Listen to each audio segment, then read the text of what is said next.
Hello friends, चला तर आज तांदूळाची भाजी बनवूया। त्यासाठी कढईमध्ये तेल ॲड करून जिरे आणि लसणाची फोडणी देऊन घ्यायची आहे। फोडणी 1-2 मिनिटं परतवली की त्यामध्ये हिरवी मिरची ॲड करायची आहे। हिरवी मिरची परतून झाली की त्यामध्ये भाजी ॲड करायची आहे। इथे मी 2 जुडी तांदूळ घेतलेली आहे।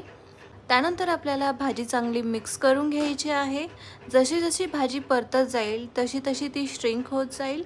भाजी मिक्स झाली की त्यामध्ये चवीनुसार मीठ ॲड करून पुन्हा एकदा सर्व परतून घ्यायचं आहे आणि मग झाकण ठेवून भाजी छान शिजू द्यायची आहे। अशा साध्या आणि सोप्या रेसिपीजसाठी माझ्या चॅनलला नक्की सबस्क्राईब करा and do check out my channel. इथे मी भाजी थोडीशी ओलसरच ठेवली आहे। तुम्हाला हवं तर तुम्ही सुक्की देखील करून घेऊ शकता। आणि इथे आपली साधी सोपी अशी तांदूळाची भाजी बनवून तयार आहे। तुम्हाला ही रेसिपी कशी वाटली हे मला नक्की कळवा। Please to like share and subscribe आणि बेल आयकॉन हिट करायला विसरू नका।